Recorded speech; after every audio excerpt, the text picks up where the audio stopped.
A detective strolls down a foggy alley. A killer lurks in the shadows.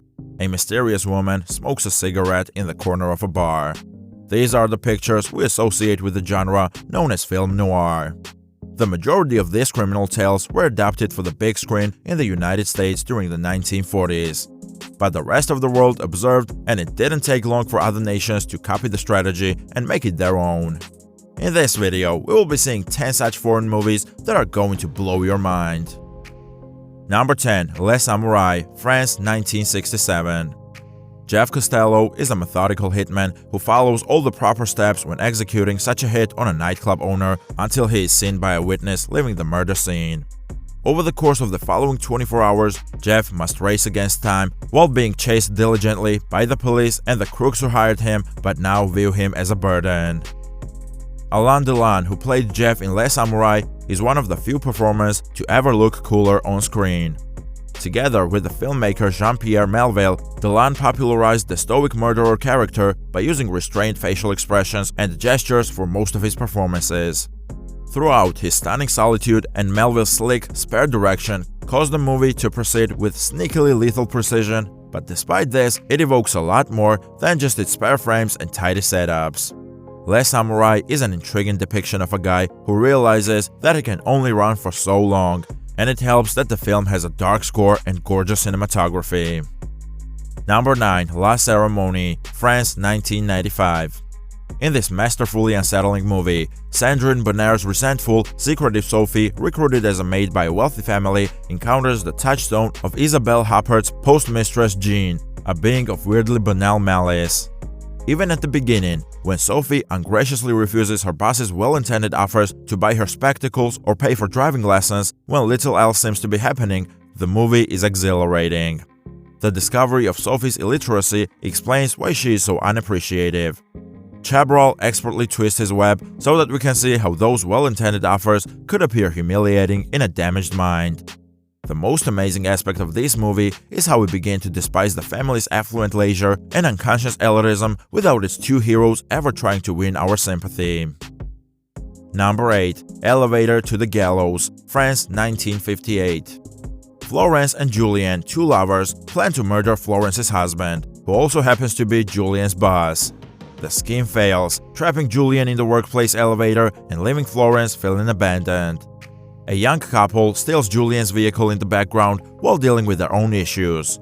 Elevator to the Gallows, a film from the French New Wave, gave the noir genre a new creative viewpoint. The majority of the plot develops with characters reflecting on the results of previous decisions or momentarily unwinding with a drink, uncertain of where the next impulsive move will lead them. This is in contrast to the traditional fuse-burning suspense. This mood is accentuated further by languid cinematography and a melancholy Miles Davis original tune. Number 7. I'm Waiting, Japan 1957. The oldest film studio in Japan, Nikkatsu, resumed production in 1954, 3 years after the Treaty of San Francisco declared independence. With Toei monopolizing Japanese screens through exclusive agreements, its rivals aimed to emphasize their brand identities even more. That meant action and youth movies for Nikkatsu, quick, violent stories of crime and alienation made for the hedonistic Sun Tribe generation. One such proponent, Koroyoshi Kurahara, produced 15 films for the studio between 1957 and 1966. His first film, I'm Waiting, capitalized on the popularity of Yujiro Ishihara, a teen idol who had just made breakthrough performances in Takumi Furukawa's Season of the Sun 1956 and Ko Nakahira's seductive hit Crazed Fruit 1956. The Postman Always Rings Twice 1946 vibes are emitted by the Dockside restaurant where ex-boxer Joji saves a suicidal cabaret singer who is on the run from her Yakuza boyfriend. But the retreat from optimism into cynicism by the damaged dreamers bound to the past best signals the tragic essence of noir. Number 6. The Third Man, United Kingdom 1949. Joseph Cotten plays Holly Martins, a pulp western author who visits Harry Lime in Vienna. Upon his arrival, he finds out that Harry died suddenly in a car accident. After talking to the locals, Holly starts to think that things might not be as straightforward as they seem. One of the finest cinema noirs of all time, The Third Man is frequently cited with American masterpieces like The Maltese Falcon and Double Indemnity. Cotton and Alida Valli are outstanding as two lost souls, and late in the movie, Wells makes a brief but significant appearance. As the plot develops, the mystery becomes less important and more of a test of whether giving up on the mystery altogether would have been better. Number 5. Long Day's Journey into the Night, China 2018.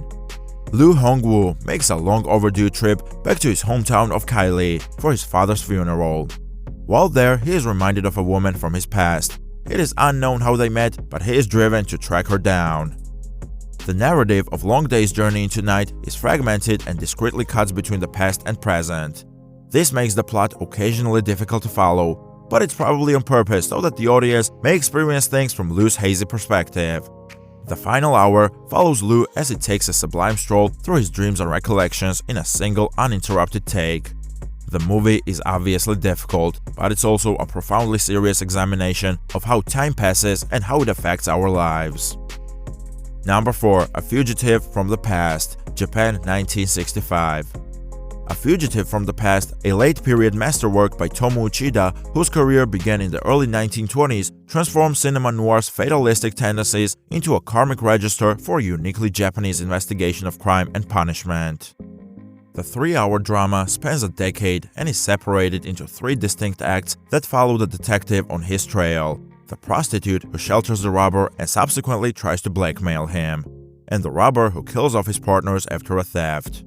The film, which was created at Toei in the middle of the 1960s, starts in 1947 and speaks more to the issues of guilt and shame from Japan's post-war past than it does to modern issues.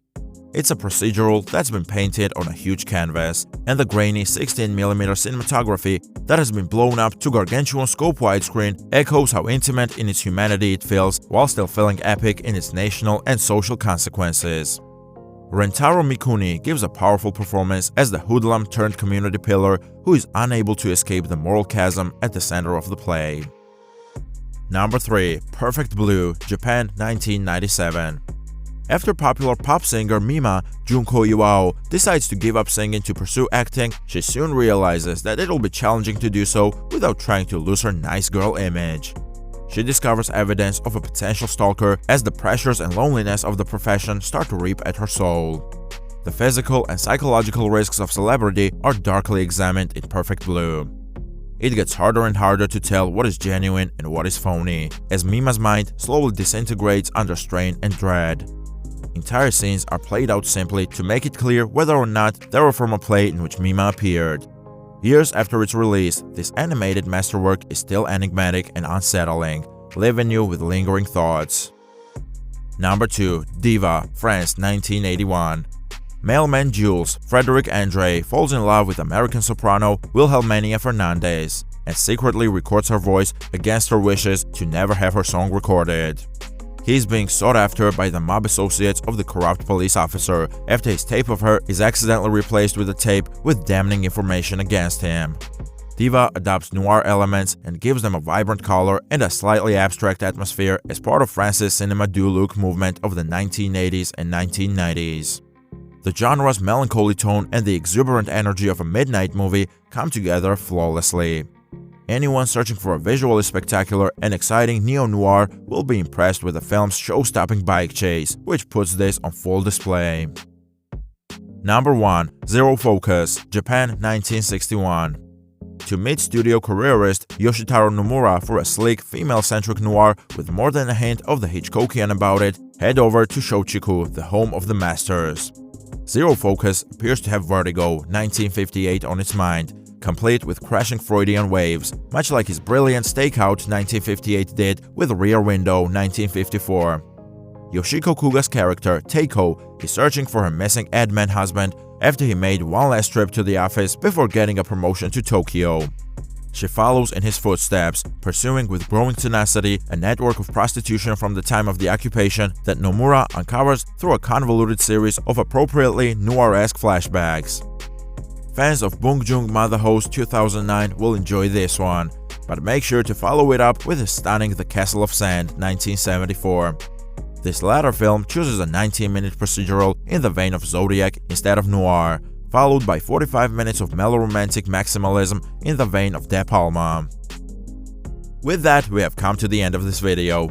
What do you think of these movies? Do let us know your opinions in the comments down below. If you liked this video, then make sure to give it a thumbs up and also subscribe to the channel. For more videos like this, click on the links you see on the screen. We will come back again with more exciting content for you. Until then, goodbye.